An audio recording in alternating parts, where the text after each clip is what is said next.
बिस्मिल्लाहिर्रहमानिर्रहीम अस्सलाम वालेकुम। आज के लेक्चर में हम लोग डिस्कस करेंगे test number 9 chapter 5 labour costing. Question जो हमें गिवन था उसमें हम लोगों ने फाइंड करके देना है calculate the total payment showing the basic pay overtime premium and bonus pay for each grade of labour. अच्छा, क्वेश्चन में जरा गौर करें ना, तो उसने काफी सारी तो हमारी खुद हेल्प कर दी है कि आपने टोटल वेजेस बतानी है।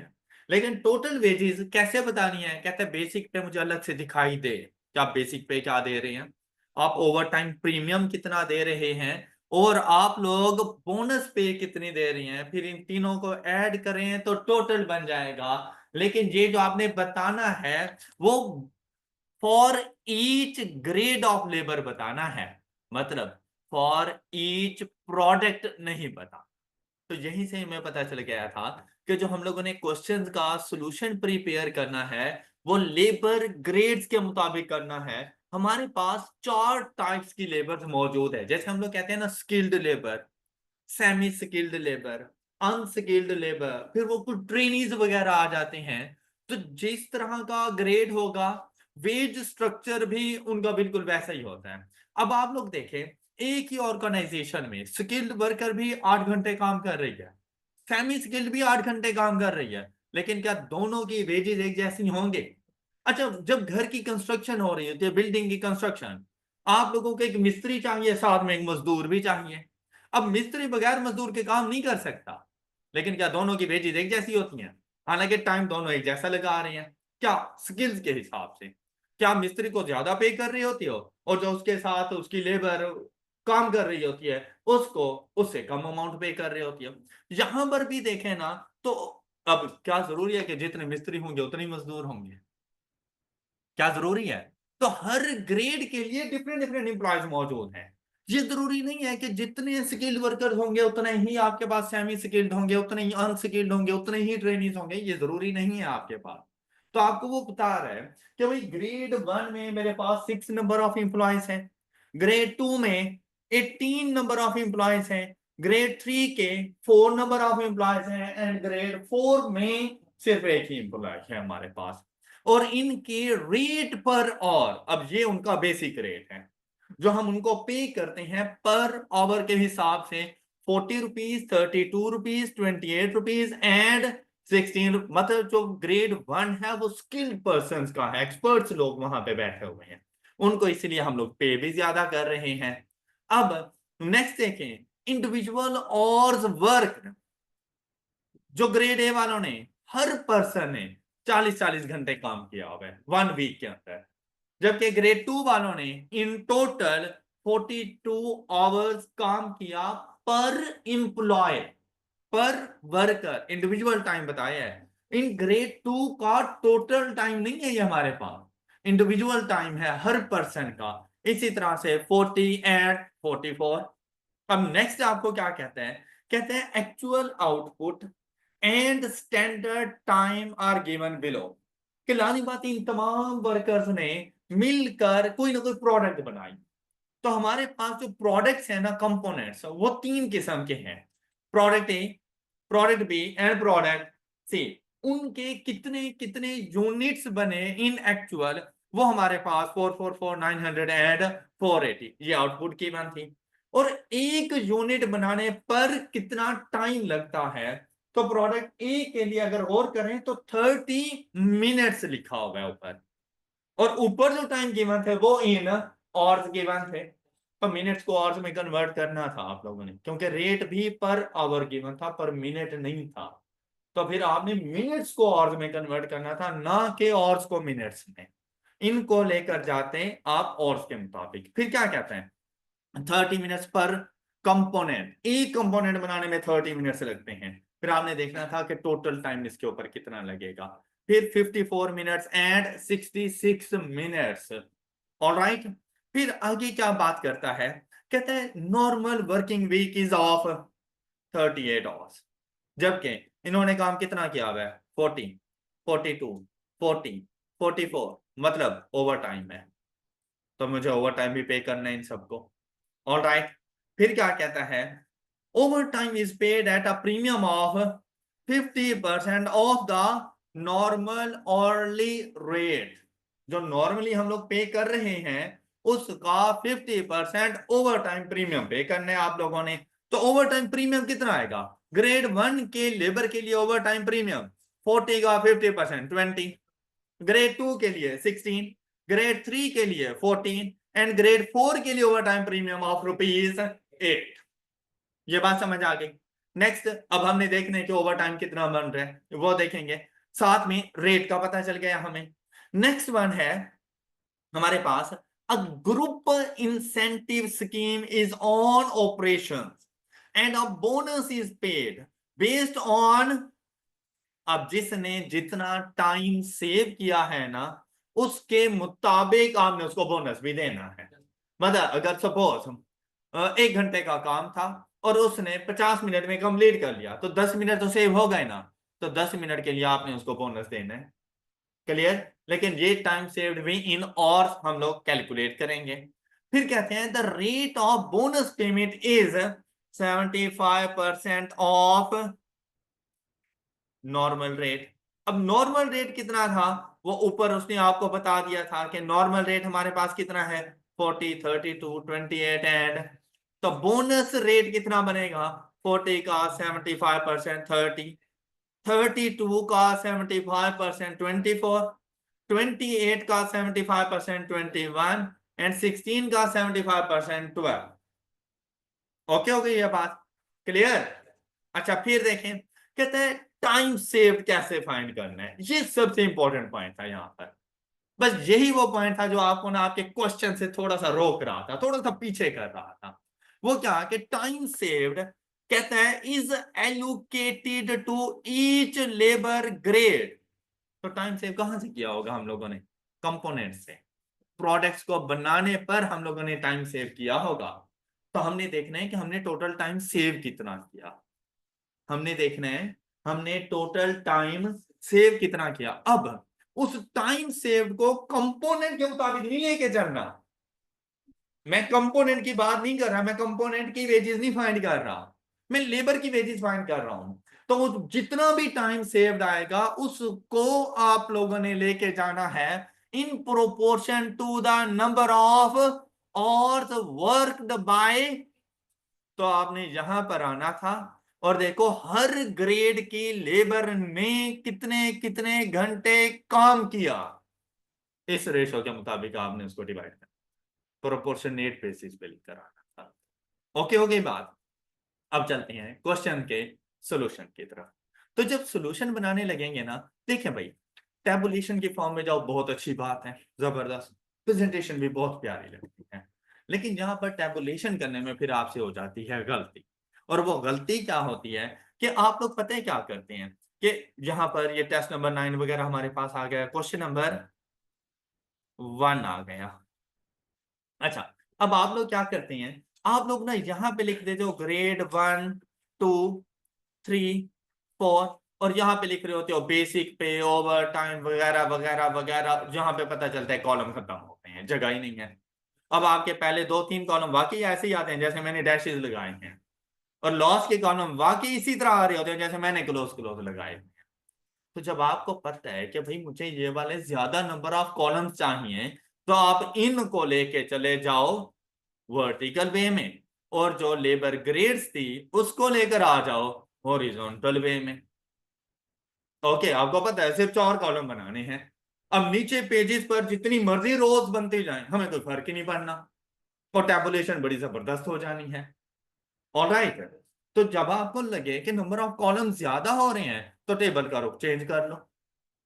Got it? अब हमने क्या करना है, यहां पर जब सॉल्यूशन बनाना था हम लोग यहां पे लिख देते लेबर ग्रेड, ऐसे ही था ना,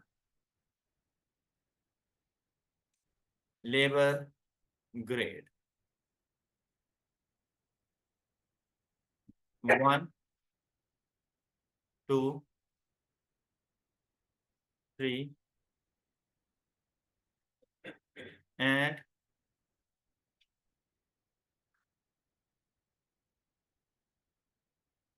4।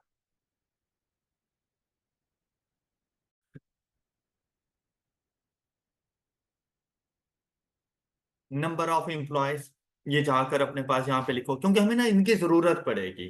हमने कोई मल्टीप्लाई वगैरह या इस तरह से करना होगा, तो आप लोगों ने यहाँ पे जाके सबसे पहले लिख देना है कि हमारे पास नंबर ऑफ एम्प्लॉयज।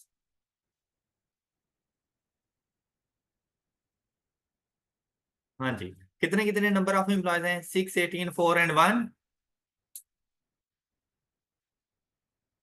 4 एंड 1। अच्छा, इसका टोटल लिखने की कोई जरूरत नहीं होती, एंड में जाके इसका टोटल लिखे, इसका कोई टोटल वगैरह नहीं लिखना। फिर आप लोगों ने यहां पे लिख देना है बेसिक रेट पर और रेट पर और। अच्छा, रेट पर और हर किसी का 40, 32, 28 एंड 16। 40, 32, 28 एंड 16 साथ ही लिख दे जाएं ए और ये बी। फिर आ जाएगा आपके पास और वर्क, एक्चुअल और वर्क। देखिए भाई, इस क्वेश्चन में भी देखो एक पॉइंट था जो आपके लिए मुश्किलात पैदा कर रहा था, तो वो एक पॉइंट टोटल तक भी आपको नहीं जाने देगा, लेकिन उसके अलावा बाकी चीजें हम लोग फाइंड कर सकते थे, तो एटलीस्ट पासिंग मार्क्स आपको वहां से मिल सकते थे। तो जैसे ही आपने देखा एक्चुअल आवर्स वर्कड कितने, 40, 42, 40 एंड 44। 40, 42, 40 एंड 44।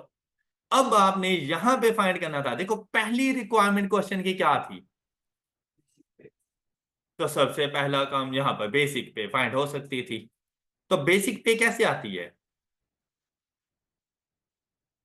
अच्छा देखें, क्या मैं वर्किंग पर इंडिविजुअल कर रहा हूं या पर ग्रेड कर रहा हूं?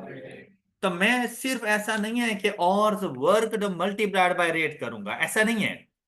मैं पर ग्रेड के हिसाब से वर्किंग कर रहा हूं, तो ये बेसिक पे कैसे आएगी? ए मल्टीप्लाइड बाय, प्लस नहीं बचे, A multiplied by B multiplied by C, और ये खुद क्या बन जाएगा? डी। ऑलराइट, इस रो को अपना नाम डी, और ये डी कैसे आ रहा है कि इन तीनों को मैंने मल्टीप्लाई कर दिया। तो जब इन तीनों को मल्टीप्लाई किया तो मेरे पास आंसर आ गया 960। अच्छा, यहां से answer 18 multiplied by 32 multiplied by 42। Charge one, नहीं गलत हो गया है। कितना? 9600। अच्छा, ये 18 multiplied by 32 multiplied by 42, 2419। 4 multiplied by 28 multiplied by 40, 44। इसी तरह 1 multiplied by 16 multiplied by is equal to 704। अच्छा, ये चीज वो है जो उसने मुझसे पूछी थी कि भाई मुझे ये चीज बताना। एम आई राइट? तो उसे कहो ये लो भाई, ये वो चीज जो तुमने मुझसे पूछी, और यहां तक आपको मार्क्स मिल जाने हैं इसके, एटलीस्ट 3 मार्क्स जरूर मिल जाएंगे आपको यहाँ से। बात क्लियर हो गई? अच्छा, उसके बाद अगर देखें तो उसने क्या बात की हुई थी? उसने कहा था कि 50% आपको देना है हम लोगों ने, over time is paid at a premium. तो ओवर टाइम का पता कैसे चलेगा? तो ओवर टाइम का पता कैसे चलता है कि भाई कितने घंटे आपने इन एक्चुअल काम करना था, standard hours, normal working week 38, आपने कितने घंटे काम किया, तो उन दोनों का जो डिफरेंस होता है वो मेरे पास ओवर टाइम बन जाता है। एम आई राइट? तो अब हम लोगों ने क्या करना है यहां पर, कि हमने यहां पे सबसे पहले लिखना है नॉर्मल वर्किंग वीक। नॉर्मल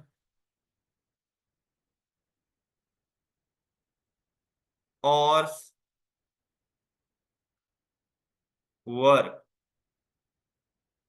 अब वो चाहे कोई मतलब ग्रेड हो, ये अब ई बन जाएगा। हर किसी के लिए नॉर्मल ऑर्स, वर्क इन ऑर्स कितने हैं? 38। 38। तो यहां से ओवर टाइम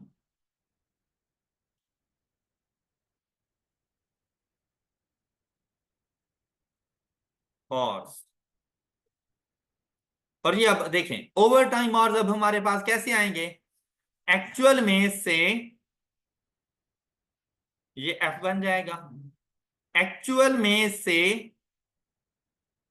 जो नॉर्मल ऑर्स हैं ये माइनस कर, सी माइनस ई। तो हमारे पास ये आंसर कैसे आएगा? 40 minus 38 is equal to 42 minus 38, 40 minus 38, 44 minus 38। अच्छा सपोज अगर यहां पर 38 है, ऊपर होता 36, क्या ऊपर सपोज यहां पे 44 की जगह पे होता 36, तो 36 माइनस 38, तो -2 नहीं लिख देना। ओके, तो कुछ भी नहीं लिखना, ओवर टाइम नेगेटिव में नहीं लिखना, वो ओवर टाइम है ही नहीं। सामने सिर्फ वो डैश लगा देना था कि इस लेबर ग्रेड के पास ओवर टाइम नहीं है। ओके, ये ना हो कि आप लोग नेगेटिव में लिख दो उसको, पॉजिटिव वैल्यूज लिखनी है। अब आ जाओ ओवर टाइम प्रीमियम। देखो मैंने जो बेसिक पे फाइंड किया है ना, उस बेसिक पे में मैंने 38 मल्टीप्लाइड बाय बेसिक रेट नहीं किया, मैंने total hours worked multiplied by basic rate किया था। तो यहां पर मैं ओवर टाइम प्रीमियम फाइंड करके दूंगा उसको, तो रेट भी ओवर टाइम प्रीमियम वाला लेंगे। तो सबसे पहले यहां पर आएगा over time premium,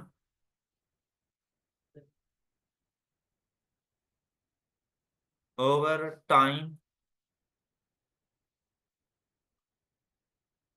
premium rate, मतलब इन टोटल ओवर टाइम नहीं, रेट फाइंड करके दूंगा, ये आएगा जी। लेकिन ये कैसे? बेसिक पे, और बेसिक पे हम लोगों ने क्या कहाँ रखी है? रेट पर और पी को मल्टीप्लाई कर दो 50% के साथ, एफ के साथ नहीं, अभी देर है एफ से मल्टीप्लाई करने पे।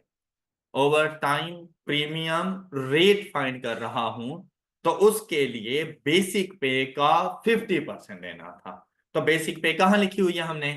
कॉलम, ये सेकंड रो में, बी रो में, और उसको मल्टीप्लाई करना है 50% के साथ। तो जैसे ही 50% से मल्टीप्लाई किया, 40 का 50%, 32 का, 28 का, एंड 16 का, ये आ गया। अब आ जाएगा, अब देखो इसकी सेकंड रिक्वायरमेंट क्या थी? Over time. अब ओवर टाइम प्रीमियम आएगा, यहां पर आप लोगों ने लिख देना था ओवर टाइम प्रीमियम। अच्छा, टाइम प्रीमियम और रेट में फर्क का पता चल गया है?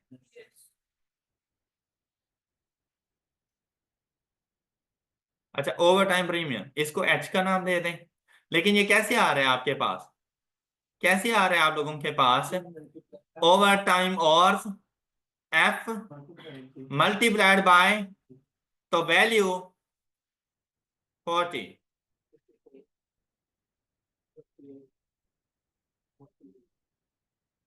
क्या उसने ये अलग से आपसे पूछा था? तो लॉक कर दो, ताकि उसकी यहां पे ना नजर पड़ सके कि भाई जो चीज मैं उससे पूछ रहा हूं ना, उसने मुझे उसका आंसर किया हुआ है। बात क्लियर? अच्छा, नेक्स्ट उसने क्या कहा? कहता है बोनस पे करना है, और बोनस पे मैंने बताना भी है। बोनस पे रेट कितना है हमारे पास? कहता है 75% of normal rate. Bonus rate, ये तो इजीली आ सकता था ना। Bonus rate is equal to,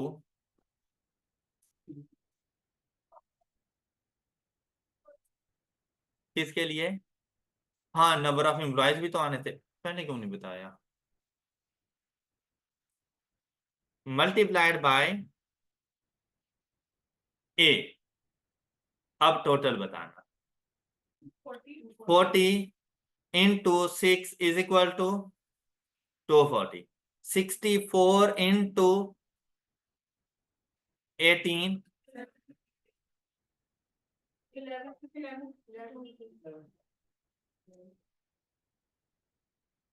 1152।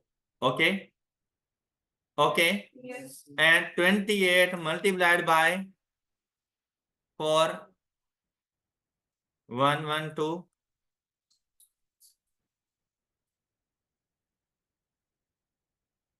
112 and 8 into नहीं क्या था 8 into 6 48 48 into 1 is equal to 48 ही था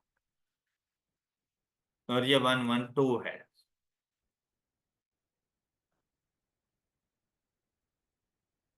हाँ जी अब ओके। ये था ओवर टाइम प्रीमियम कि आपने number of employees multiplied by over time rate multiplied by over time in hours, तो आपके पास ओवर टाइम प्रीमियम आ गया। बात क्लियर? अच्छा बोनस रेट की बात करें, आई इज इक्वल टू, अब ये कैसे आएगा, बेसिक पे मल्टीप्लाइड बाय 75%। अब बेसिक पे फर्स्ट एम्प्लॉयज की हमारे पास कितनी थी 40, 40 का 75% 30। हाँ जी सेकंड के लिए 24, थर्ड के लिए 21 एंड फॉर द लास्ट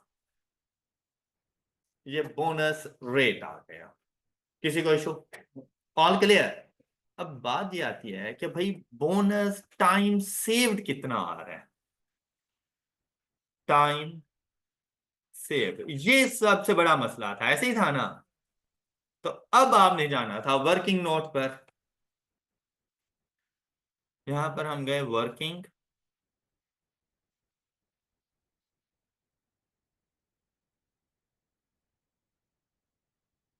और वर्किंग में जाकर देखें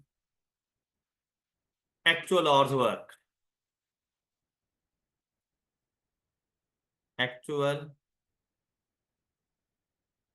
आवर्स वर्क। हाँ जी एक्चुअल आवर्स वर्क अगर आप लोग देखें यहां से आपको मिलेंगे 40 plus 42 plus 40 plus 44, 40 plus 42 plus plus, अच्छा अब इनको भी multiplied by number of employees, ये एक एक इंडिविजुअल के थे तो इनको भी multiplied by number of employees. 40 multiplied bye 6 plus, क्या आगे लिखना क्या है, 42 multiplied by 18 plus 40 multiplied bye and plus 44 multiplied by 1। तो टोटल कितने और काम किया हम लोगों ने जी, 1200 और हम लोगों ने काम किया। ये बात समझ आ गई है? अच्छा अब आपने देखना है कि कंपोनेंट बनाने में कितना टाइम स्टैंडर्ड लगना चाहिए था, स्टैंडर्ड और रिक्वायर्ड,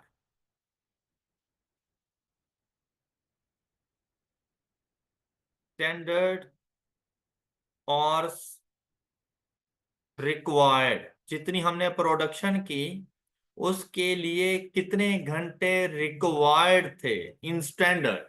तो हम लोगों ने कौन कौन सी प्रोडक्ट्स बनाई, प्रोडक्ट ए बी सी, कितने यूनिट्स प्रोडक्ट ए के, कितने यूनिट्स, आउटपुट कितनी है 444।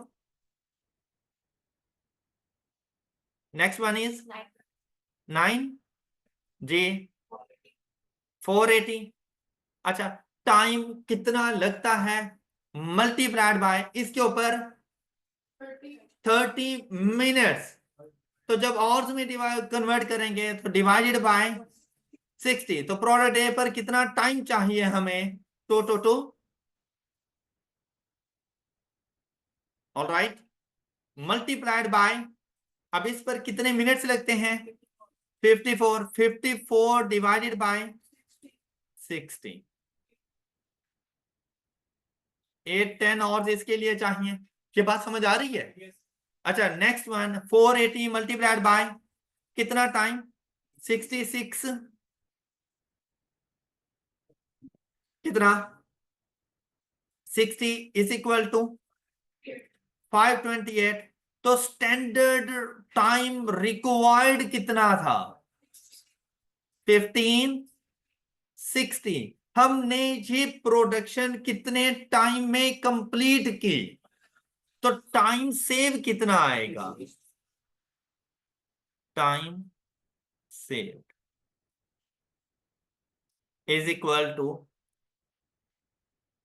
Time required minus actual time work is equal to, ये प्रोडक्ट्स का डाटा इसीलिए गिवन था कि आप टाइम सेव को फाइंड कर सको। हो गया फाइंड? अच्छा, अब उसकी बात जरा गौर से देखें।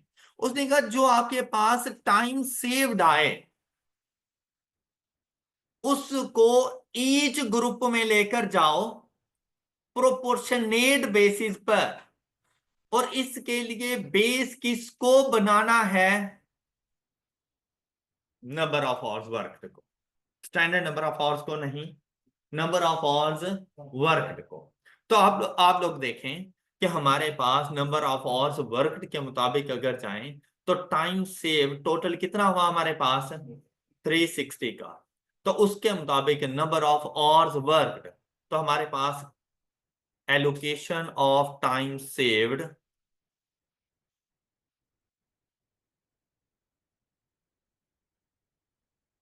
एलोकेशन ऑफ टाइम सेव्ड और ग्रेड 1, 2, 3, 4। अब ऑर्स वर्क के मुताबिक जाना है तो ऑर्स वर्क ग्रेड 1 40 घंटे काम कर रहे हैं, लेकिन नंबर ऑफ एम्प्लॉयज को भी साथ में देखना है वरना ये इंडिविजुअल निकल आएगा। मल्टीप्लाइड बाय 6, कितने? 240। ग्रेड 2 के लिए मल्टीप्लाइड बाय 8 है, 18 है, 18 इज इक्वल टू 7 जी। 40 multiplied by 160 and is equal to 44 and the total is, ये बात समझ आ गई? ये बात क्लियर? और वर्क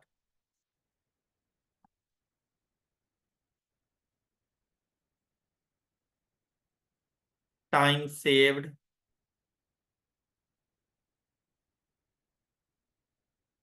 हाँ जी। अब इसका टाइम सेव्ड कैसे आएगा हमारे पास? 240 डिवाइडेड बाय मल्टीप्लाइड बाय, और क्या हो गया? 72। बात clear? Next, 7 divided by 1200 multiplied by 360 is equal to 227 कर लें। ओके, राउंड ऑफ कर दिया वैल्यू को। Next one is 160 by 1200 multiplied by is equal to, and the last one is divided by and multiplied by is equal to 13। तो वो 0.2 इधर दे दिया था ना। ओके, राउंडिंग ऑफ कर रहे हैं, फिर इधर 0.2 लिखूंगा तो वो 360 पूरा नहीं बनेगा मेरे पास। अब अगर आप इसको जाके ऐड करोगे तो वो टाइम सेव 360 इन टोटल मेरे पास आ गया। किसी को कोई doubt? All clear? All clear? अब ये जाके आपने लिख लेना था इधर 72 2 to 7 48 एंड 13 72 2 to 7 48 13 जे। और कहां से हमें पता चला? Working ones. और अब ये बात याद रखना, time saved already multiplied by number of employees है पढ़ा। ओके, अब ऐसा ना हो कि बोनस पे फाइंड करते हुए 30 multiplied by 72 and multiplied by number of employees नहीं कर देना। अब ये ऑलरेडी नंबर ऑफ एम्प्लॉइज पर मल्टीप्लाई हो चुका है। बात क्लियर? अच्छा, अब आ जाएगी बोनस पे।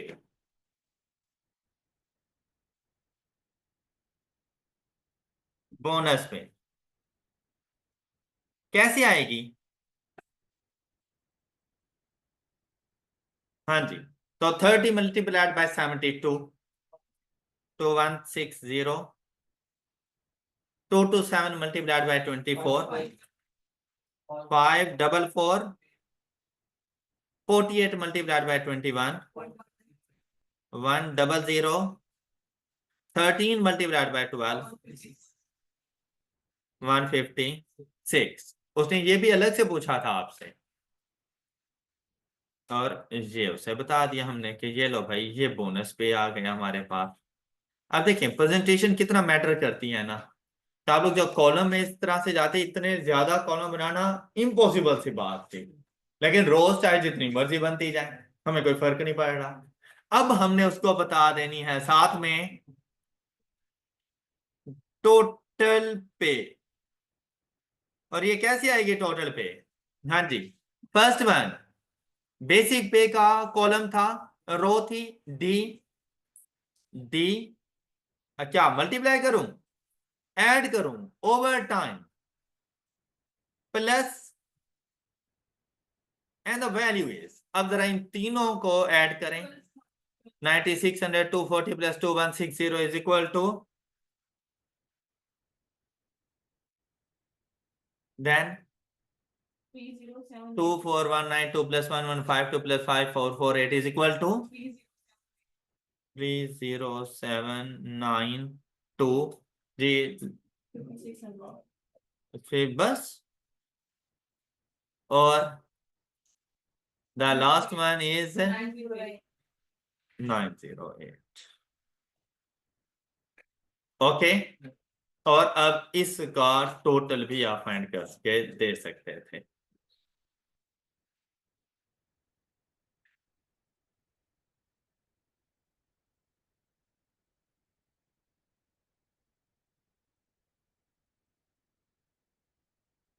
फोर 9300 ये टोटल पे आ गए।